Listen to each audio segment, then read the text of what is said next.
தமிழ்நாடு முழுவதிலும் மாண்புமிகு தமிழ்நாட்டின் முதலமைச்சர் அவர்களால் கடந்த ஆகஸ்ட் திங்கள் 2ஆம் தேதி சென்னையில் தொடங்கி வைக்கப்பட்ட மகத்தான மருத்துவ திட்டம் நலம் காக்கும் ஸ்டாலின்.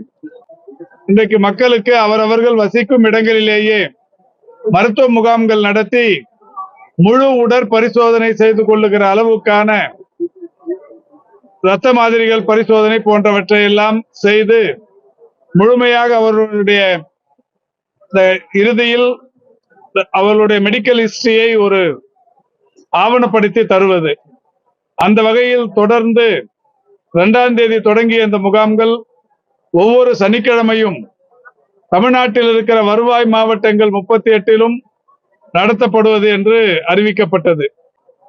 இன்றைக்கு மட்டும் மாநிலம் முழுவதும் சென்னை நீங்களாக 37 இடங்களில் நடைபெற்று வருகிறது. போதிய வசதிகள் இந்த கடலூர் மருத்துவக் கல்லூரி மருத்துவமனை என்பது அண்ணாமலை பல்கலைக்கழகத்தின் கீழ் ராஜா முத்தையா மருத்துவக் கல்லூரி என்கின்ற பெயரில் 1985ஆம் ஆண்டில் தொடங்கப்பட்டது. திரு எம் ஏ முத்தையா செட்டியார் அவர்களால் நிறுவப்பட்டது. அந்த மருத்துவக் கல்லூரி மருத்துவமனை என்பது 2021ஆம் ஆண்டு ஜனவரி திங்கள் 27ஆம் தேதி உயர்கல்வித்துறையின் நேரடி கட்டுப்பாட்டுக்குள் கொண்டு வரப்பட்டது. அப்படி அதை கொண்டு வரப்பட்ட ஒரு 5 மாத காலத்தில் திமுக அரசு மாண்புமிகு தமிழ்நாட்டின் முதலமைச்சராக வணக்கத்திற்குரிய தளபதி அவர்கள் பொறுப்பேற்றார்கள். பொறுப்பேற்ற உடனே அந்த கல்லூரிக்கு அதாவது செப்டம்பர் மாதமே இந்த கல்லூரிக்கு தேவையான ஸ்பெஷல் ஆபிசர் கம் டீன் போன்றவர்கள் எல்லாம் நியமிக்கப்பட்டிருக்கிறார்கள். அது மட்டும் இல்ல, இந்த அரசு பொறுப்பேற்றதற்கு பிறகு ஏற்கனவே இயங்கிக் கொண்டிருந்த ஒரு மருத்துவக் கல்லூரி மருத்துவமனை, அதில் அரசாங்கத்தின் சார்பில் இன்றைக்கு பல்வேறு வகைகளிலான புதிய கட்டமைப்புகள் மேம்படுத்தி திறந்து வைத்திருக்கிறோம்.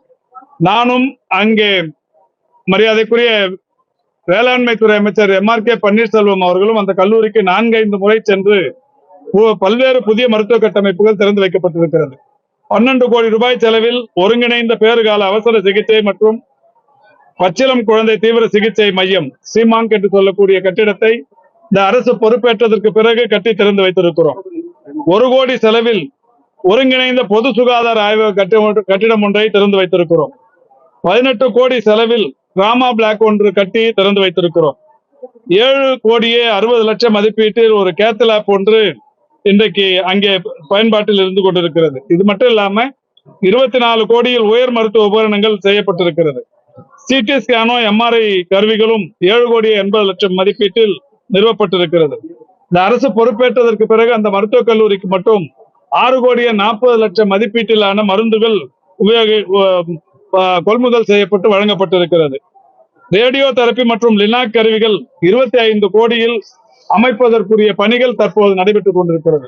நான் சொன்ன இவ்வளவு பணிகளுமே ஒரு புது மருத்துவக் கல்லூரியில் செய்ய வேண்டிய பணிகள். ஆனால் ஒரு பழைய மருத்துவக் கல்லூரியை கடந்த அரசு மாநில உயர்கல்வித்துறையின் நேரடி கட்டுப்பாட்டில் கொண்டு வந்ததற்கு பிறகு அந்த கல்லூரி மருத்துவமனைக்கு தேவையான இவ்வளவு காரியங்களை இந்த அரசு செய்திருக்கிறது.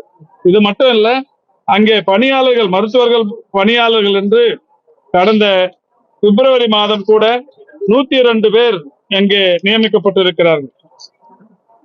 23/1/2025 அன்னைக்கு ஒரு அரசாணையின் மூலம் 194 மருத்துவர்கள் மற்றும் பல் மருத்துவர்கள் பணியிடங்கள் உருவாக்கப்பட்டு 4/2/2025 கடந்த பிப்ரவரி 4ஆம் தேதி 102 பேர் போய் இப்போது பணியில் சேர்ந்திருக்கிறார்கள்.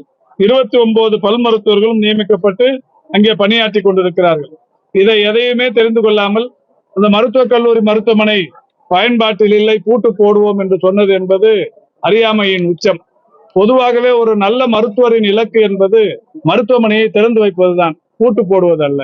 நாகை மருத்துவமனையில பிரசவங்களுக்கு மருத்துவர் இல்ல அப்படி நாகை மருத்துவமனைக்கு இல்ல, நாகூர் மருத்துவமனைக்கு சொல்லுங்க. அதான் நாகூர் மருத்துவமனை. நான் தான் கேட்டேன், நாகூர் மருத்துவமனைக்கு. நாகை மருத்துவமனையில நாகப்பட்டினத்துல இருக்கிற மருத்துவமனை வேற, நாகூர்ல இருக்கிற மருத்துவமனை வேற. நாகூர்ல மருத்துவமனையில மகப்பேறு மருத்துவர் இருக்க மாட்டாங்க. நாகூர்ல தான் இப்ப மெடிக்கல் காலேஜ் ஹாஸ்பிட்டல் கட்டி ஒரு பெரிய பிரம்மாண்டமான மருத்துவமனை. அங்க போய் பார்க்க சொல்லுங்க எத்தனை மகப்பேறு மருத்துவர்கள் இருக்காங்கன்னு தெரிய வரும். அதுக்கு ஒரு 6 கிலோமீட்டர் தான் வித்தியாசம். இந்த மருத்துவமனைக்கு பதிலாக தான் அங்க இன்னைக்கு மெடிக்கல் காலேஜ் ஹாஸ்பிட்டல் கட்டி 500 படுக்கைகள் கொண்ட மிகப்பெரிய மருத்துவமனை இருக்கு. இந்த நாகூர் மருத்துவமனையில் இல்லைன்னு சொல்றது யாரோ எழுதி கொடுத்து படிக்கிறது. நேரா போய் மெடிக்கல் காலேஜ் ஹாஸ்பிட்டல்ல அவங்க கட்சிக்காரங்களே போய் பார்த்தாங்கன்னா தெரியும் எத்தனை மருத்துவர்கள் இருக்காங்க. செய்திகளை உடனுக்குடன் தெரிந்து கொள்ள கீழ்கண்ட கேபிள் மற்றும் டிடிஹெச் நெட்வொர்க்குகளில் எம்நாடு செய்தி தொலைக்காட்சியை காணுங்கள். பாதகம் செய்பவரை கண்டால் நாம் பயம் கொள்ளலாகாது பாப்பா.